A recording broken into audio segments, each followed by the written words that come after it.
Mas Inanna é assim,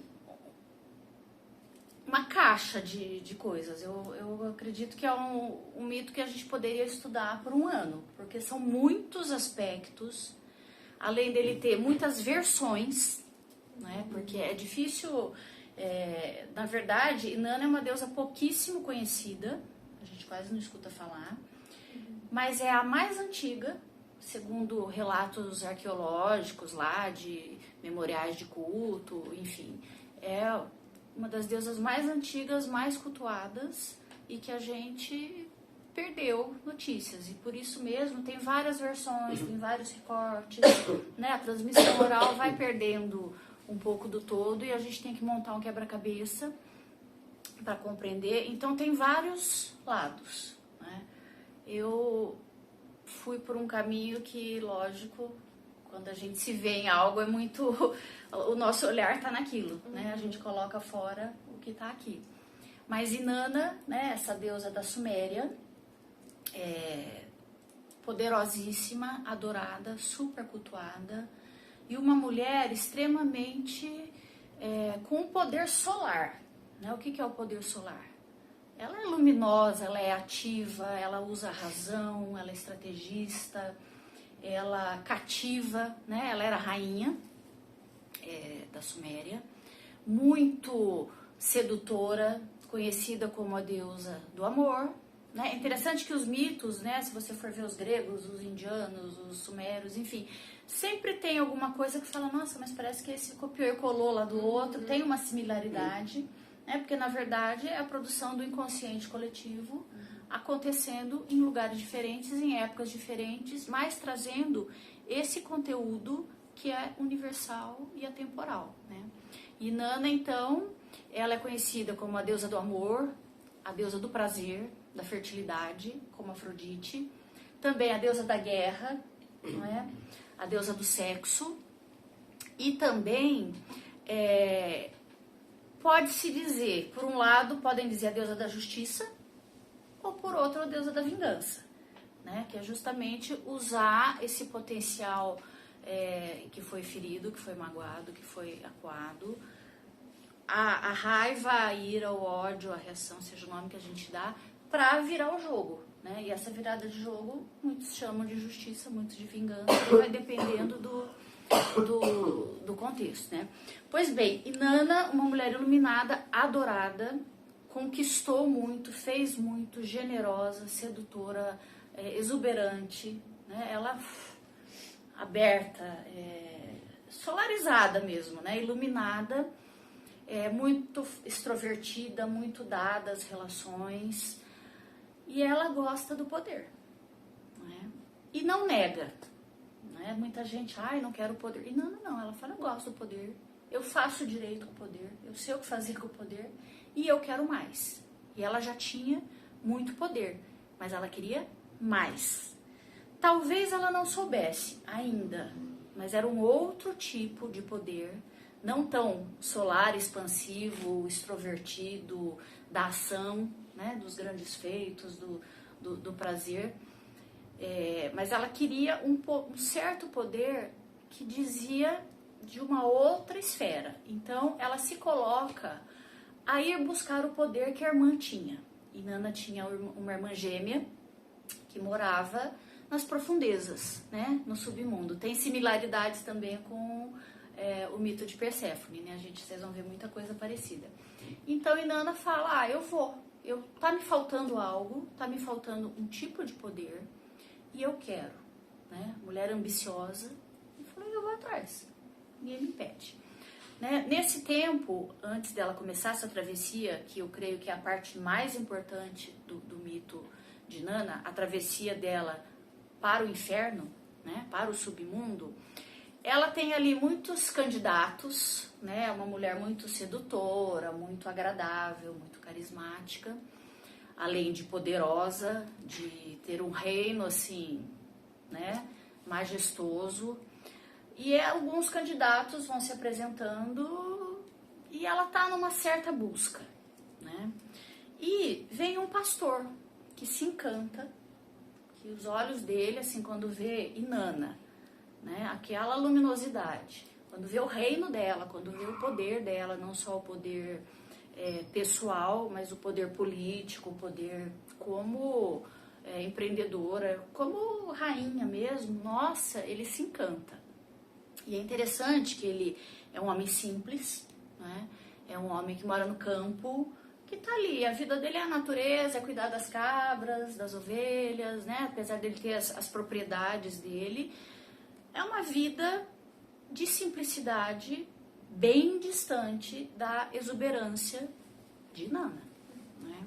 Mas ele fica assim, né? E Nana, como é muito dada aos prazeres, né?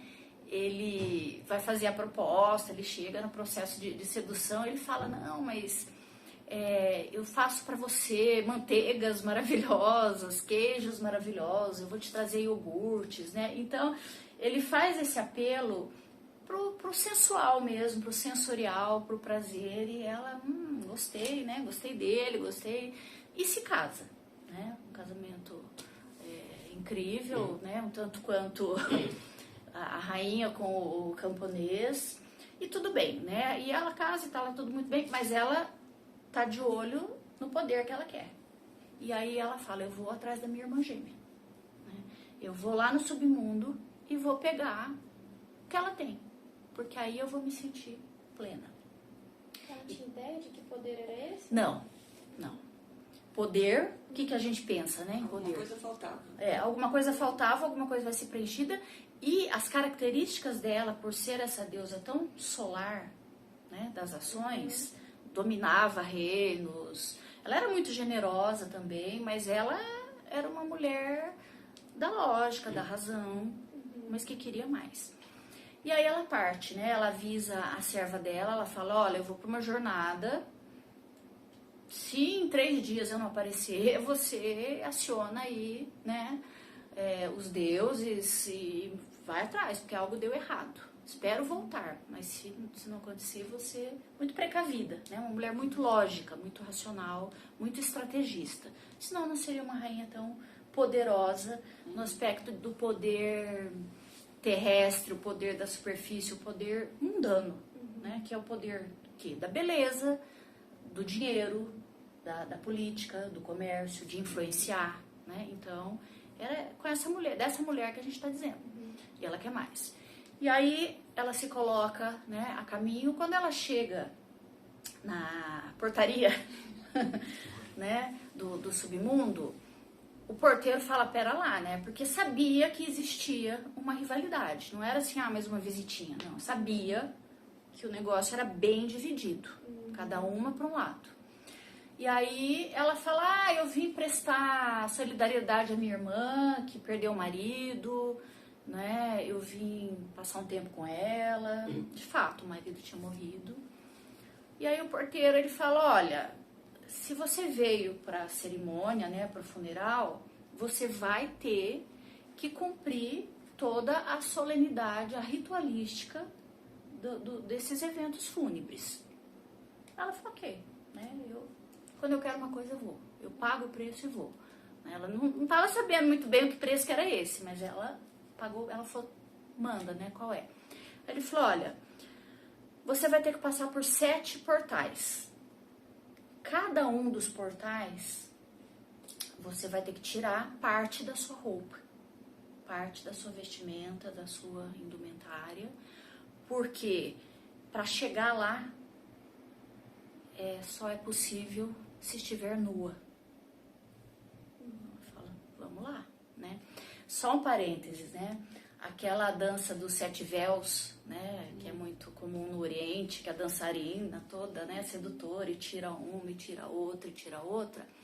Ela se originou dessa história, né? Dos 7 véus. Cada portal seria um véu, né? Que não tem nada a ver lá, porque é uma dança de sedução, é uma dança completamente em busca dos prazeres, né? Mas começou com a história de Nana, né? Porque vai ter em cada portal, ela vai ter que se despir de algo. E o se despir fala muito, né? Se despir da identidade, se despir daquilo onde ela se reconhece. Por exemplo, o primeiro portal, de cara, ela já teve que tirar a coroa. Deixa lá. Né? Quando eu falar de realeza, de poder, de exuberância, eu sou a soberana. Então, para chegar onde ela queria, tem que te deixar a soberania de lado. E vai. No outro portal, ela tem que deixar o cetro. Né? O cetro, para os reis, para a rainha, é aquela varinha, né, mágica, que concede os benefícios, né, que aponta dizendo sim, dizendo não, esse vai ser abençoado. Esse é um poder. E Nana era uma mulher muito generosa, tinha muito para oferecer e usava muito bem esse cetro, mas até isso ela tem que deixar de lado. Né? Essa generosidade, essa coisa da mãe, né? Porque ela tinha essa função de mãe ali do reino, aquela que nutre. Então ela já tem que se despir e sair desse lugar, né? Dessa grande mãe, dessa grande benemérita. Né? Ela anda mais um pouco, próximo portal, tira o colar. Né? O colar de lápis lazuli, que era um símbolo da espiritualidade, era um portal para ela de conexão com os deuses e que era um poder também. Né? Os sacerdotes são seres poderosos, né? Alguns poderosos só em questão política e como uma farsa, né? Mas uns realmente poderosos nas coisas do espírito. E ela também tem que renunciar. Mais um pouco, tira o manto, né? O manto que fala de se proteger, de proteger o outro, de se cobrir, não é? Desse glamour também, que não é para qualquer um. E vai tirando, tira o vestido, né? E assim ela passa pelos 7 portais, sendo treinada, né? Até onde você vai? Quer mesmo? Porque fazer esse percurso, realmente, não é para qualquer um. Se despir da nossa identidade, daquilo que nos afirma, daquilo que nos valida, se despir de vestimentas do ego, não é? Que colocam um certo, né, essa onipotência. E para entrar nesse lugar, nesse outro lado, nesse outro tipo de poder, com essas indumentárias terrestres, não, né? E ela é determinada, né? É um pouco ignorante talvez, porque ela de fato ela não sabia, né? Mas ela era uma mulher muito corajosa e foi pago para ver. Né? E assim foi, 7 portais, chega ela nua, aí ela pode, de fato, entrar para o submundo, e lá ela é recebida pela irmã, não é? Quando ela olha, é a irmã gêmea, tá? É uma irmã gêmea, mas que sustentava uma rivalidade e eram completamente desconectadas, totalmente polarizado, né? Era o dia e a noite, né? Ela toda, né? O fogo e a água, né? O sol e a lua, ou a profundeza da terra, no caso. E quando ela olha essa irmã, que apesar de ser gêmea, né, ela fala assim, ela fica assim, petrificada, perplexa, chocada, porque a irmã é um ser muito obscuro, é um ser muito diferente. Aquela mulher branca, pálida, com aquele olhar penetrante, que você olha assim, aquele mistério, aquele segredo que dá até arrepio, né? Envelhecida. É uma figura assim totalmente diferente. E como assim isso aí é minha irmã gêmea? Né? Como assim? Então, Inanna, ela fica tão chocada com esse lado oculto, que na verdade é a irmã gêmea no mito, mas nós estamos falando da sombra dela. Né? Tudo aquilo que ela nega, tudo aquilo que ela não é. Esses poderes que são diferentes dos poderes que ela está acostumada. Essa aparência. E nesse momento, quando elas se olham, Inanna morre. Né? Ao olhar a própria sombra, aquilo que... Não só a própria nudez, né? Não só sentir a própria nudez, ela é mais uma ali, mas ao olhar a própria sombra, ela simplesmente morre. Né? Será que era isso que ela pensava em encontrar? Né? Que poder é esse? Que tipo de poder é esse que leva à morte. Né? Inanna é pendurada por um gancho, como era de costume, e fica 3 dias como que crucificada, morta. Né? Nisso, essa irmã sombria entende que com a irmã morta, ela ia ter que dar conta de tudo, né? Porque são os 2 lados da mesma mulher, são os 2 lados da mesma deusa, né? O lado ensolarado, o lado sombrio, mas que tem os seus saberes. E ela teria que assumir, então, porque alguém ia ter que ficar lá em cima. E também não é fácil dar conta da vida. Né? Se não é fácil dar conta da morte, desse recolhimento, dessas coisas de outra natureza, também não é fácil ser uma deusa da guerra, da fertilidade, das paixões. É um trabalho muito árduo, muito pesado, né? Essa coisa da razão. E a irmã, quando vê, ela cai em prantos também, né? E vê e sente a dor da irmã, a dor dela e a dor de ter que sustentar a vida. Porque não é fácil sustentar a vida. E aí ela se põe a chorar e entra assim num estado lastimável. Nisso, lá na Terra, ela não volta, Inanna não volta, então a serva lá, a amiga, enfim, a escudeira dela, aciona os deuses, né? E aí fica, vai, não vai, o que faz? Ninguém entra no submundo e sai vivo, fica aquela coisa. Então, o Deus que era pai de Inanna, ele tira da sujeira das unhas dele uma terra e faz 2 criaturas, 2 seres assim, né, espirituais muito esquisitos. E envia, porque esses 2 seres poderiam adentrar sem tanta burocracia, né, e sair para buscar Inanna. E quando eles chegam e vem lá o cadáver pendurado e a outra, assim, se desfazendo em choro, eles se compadecem, né? De verdade, né?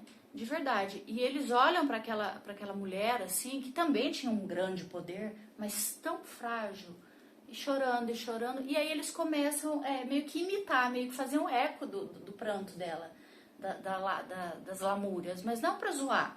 Eles realmente, né? E aí ela, ao ver que esses 2 seres estão ali sentindo a dor com empatia, com compaixão, de verdade, de alma, ela ganha um fôlego, né, nesse encontro com esses seres esquisitíssimos.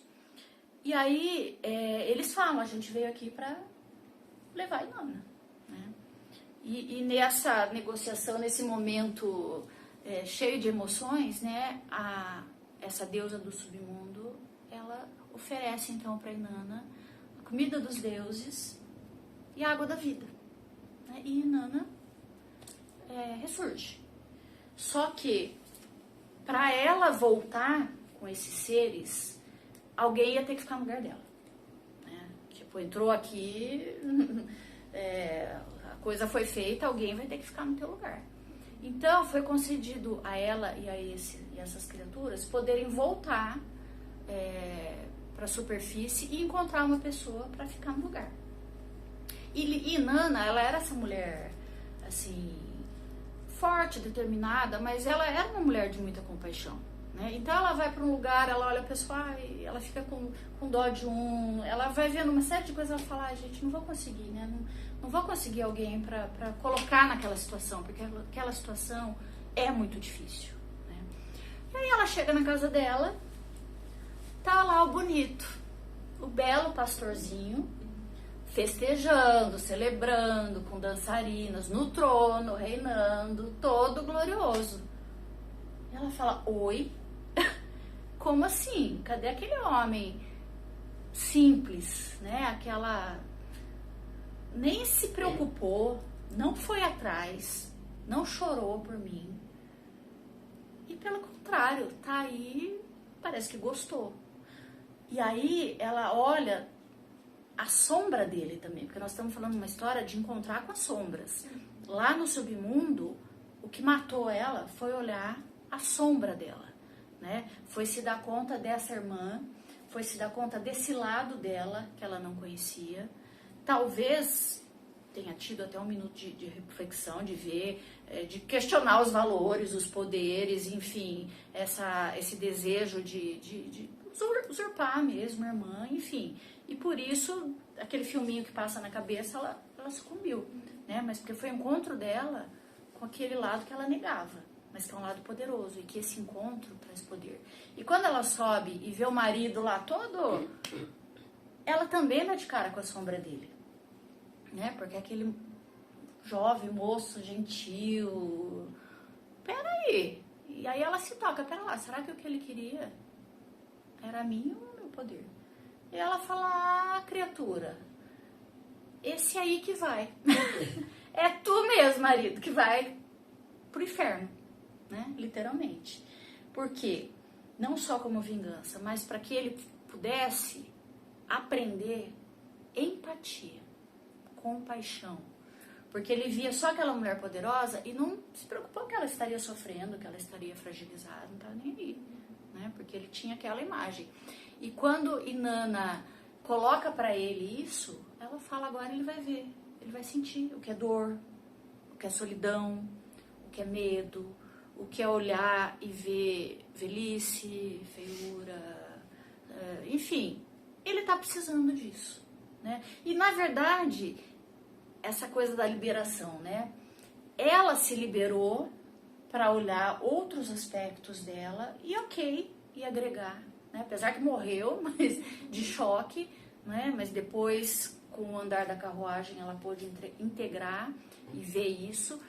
E aí ela vai falar, olha, ele vai para lá porque lá ele vai aprender a ser humano, né? E nisso a irmã dele, que é extremamente grudada, colada, né? Não sei qual é a questão deles, os mitos não contam, ela fala, não, eu vou no lugar dele. Meu irmão não, né? Meu irmão não vai. E aí chega-se à conclusão que o marido ficaria então 6 meses no submundo, aprendendo humildade, empatia, deixar um pouco esse fascínio mundano e olhar coisas mais profundas. E aí ele subia 6 meses e a irmã tomaria o lugar. Que para eles tem a ver com aquela coisa do mito de Perséfone, né? Quando Perséfone está na superfície, tudo floresce, tudo fertiliza. E lá na Suméria, era a explicação para o inverno, para o verão, para a época. Quando o marido estava na superfície e se encontrava, isso que é interessante, continuava se encontrando com Inanna, era o amor, o sexo, o florescimento, a fertilidade, mas ele voltava para não se esquecer os aspectos sombrios, a dor, a humildade, talvez pensar nessa ambição que ele teve também, era hora dele ter esse encontro. E por tabela, a irmã também, né? E aí para essa linha da reflexão, né? Que esse submundo servia para isso, olhar as próprias sombras e integrar. Então, Inanna, ela faz esse trajeto, ela entende da morte, ela volta, continua com os poderes dela, mas ela agrega uma outra dimensão, uma outra profundidade, um outro entendimento do mundo, da vida e principalmente de si mesma, não é? Que é o também aceitar, assumir, liberar e deixa fluir. Eu sou boa, mas eu também sou má. Eu sou poderosa, mas eu sou frágil. Eu sou apaixonada, mas eu também enxergo e posso ser vingativa, e posso dar lição, e posso encaminhar o outro para aprender também, né? É aquela história, né, que o curandeiro que é ferido, esse tem mais propriedade, mais poder, né? O analista que passa pela sua análise, que enfrenta as suas sombras, né, as suas criaturas e coloca esse ego não tão reinante, esse sim está autorizado, né, por si mesmo a conduzir um outro, né, na análise. Os feiticeiros, os xamãs, enfim, eles só são habilitados quando eles passam por essa morte, porque aí eles entendem de morte e vida e eles podem olhar com naturalidade e encaminhar o outro para isso também, né? o marido, né? Não foi só um ato de vingança ou justiça, mas ela colocou ele para pensar. Foi E que ele sentisse a dor dela. a dor dela. Foi um pedido de compaixão, né? Exatamente, né? A dor dela e voltasse com esse chip implantado, com a compaixão, com a empatia. Então, ela não ficou, ai que dó, ai não vou me vingar. Não, é uma lição importante que todo mundo precisa aprender. E legal que ela não se desfaz dele, né? Ela deixa ele lá 6 meses em análise, 6 meses trabalhando, 6 meses... Ela entendeu que a ilusão dele também era uma dor, né? Exatamente, 6 meses se estudando para deixar um pouco essa ilusão e depois ele volta, reino e tal, né? Mas é necessário esse encontro com as sombras, com aqueles aspectos que a gente não gosta, que a gente não sai mostrando, que a gente às vezes não tem nem coragem de assumir, porque quando a gente olha na cara, pode ser que morra mesmo, né? Ai, eu sou isso, né? A gente tem esse eu idealizado e se despir dessa idealização, começa daí, né? Eu sou poderosa, eu sou bela, eu sou guerreira, eu sou generosa, eu sou espiritual. Eu dou conta de tudo. Eu dou conta de tudo, né? Eu sou a grande mãe, eu sou... Se despir disso já é, assim, o se esfolar, tirar essas ilusões aí com um caco, para poder olhar e ver o que é de verdade, mas não para ficar só naquilo, né? Para poder voltar para a superfície, assim como Perséfone também volta, e integrar e poder ser essa deusa que tem seu aspecto solar, da conquista do poder, mas que também tem essa coisa da introspecção, daquela magia interna, das limitações de si e do outro, da dor, do medo, da vulnerabilidade. Exatamente, das perdas e de não ser o centro de tudo. Então, assim, foi uma viagem para integrar, né? E aí ela sai justamente poderosa, mas não era o poder que ela esperava, né? Porque ela ia em busca de mais glória, né? De mais domínio, de mais uou, eu sou. Ela não sabia também. Ela não sabia, senão acho que não ia, né? Mas assim, ela foi atrás de enriquecer ainda mais o ego. Que é bom ter um ego rico, né? Mas ela só pensava nisso. Mais seguro. Exatamente, da segurança. Ela foi em busca. Só que chega lá, o tiro sai pela culatra, porque ela é completamente despida, mas ela Até a topa. morte. Ela topa, até chegar à morte, que se despida de vida, né? E aí o céu se move, essas criaturas fazem esse trabalho, né, que já são de outra ordem também, já não é da ordem terrena, e a resgatam, e ela volta, aí sim, plena, não plena de deslumbrada, mas plena de completa dos dois lados, né? E pode encaminhar os outros para esse mesmo percurso sem dó, sem raiva, mas simplesmente porque é o fluxo da vida, a gente integrar. Por pura compaixão, né? Compaixão, justamente. Deixa ele lá para ele amadurecer, crescer, olhar outras coisas, quem sabe assim ele vai ser um rei melhor. E aí quando ele volta, tá tudo certo e o mundo floresce. E esse é o convite para que nós também... Aí agora é a parte dura, né? A gente vai... Que roupas são essas que eu uso? Sim. Que fetiches, né? Muitas vezes são esses que eu preciso para encobrir minha fragilidade. Onde eu me apoio, que na verdade não é o que eu sou, mas é o que eu tenho. Quanto que eu estou disposta a ir abrindo mão, pelo menos reconhecendo. Acho que reconhecer já é um bom, né? E ir abrindo mão para poder olhar o meu ser todo para além dessa superfície, que é legal, que é boa, que é importante também, mas poder olhar como um ser amplo, pleno e muito mais além do que as vestiduras que a gente usa, né? Então aí é um chamado muito específico e tem que ter muita determinação. Sim, no qual já estamos, né? Já estamos, né? Muito inserido Nesse trajeto aqui, caminhando. tirando algumas roupas, tirando algumas indumentárias, alguns brilhos, para que brilhe outra coisa, que não essa coisa externa. Seremos guiadas pela mesma guiança dela, né? Pela falta de algo. Exatamente. E aí a gente vai desver, né, a falta e chega lá ela encontra com a falta maior ainda, com a grande falta, mas ao poder agregar, incorporar, aceitar essa falta, isso faz dela, porque o ser humano, se não tiver essa falta, não é um ser humano completo. E ela se entrega totalmente ali, né? Quando ela olha pra irmã, a face sombria, ela sai de cena, porque a partir dali ela tá completamente passiva. Exato. Né? Porque se a irmã não chora, se ninguém faz nada, acaba, morre e nanã. Né? Mas aí ela sai completamente de cena e deixa o protagonismo pra sombra. Exatamente, Né? exatamente. Ela confiou, de alguma forma, nesse protagonismo. E essa sombra, quando ali bem amparada também, com esses seres estranhos, né? Porque falar de sombra é falar de coisas estranhas. Ela bem amparada, segura, com essa compaixão, ela pode até oferecer a eternidade para outra. Né? Então, é uma história muito complexa, mas que a gente pode começar a pensar e começar desse começo, né? O que eu preciso ir me despindo? Então vamos lá. Então vamos lá.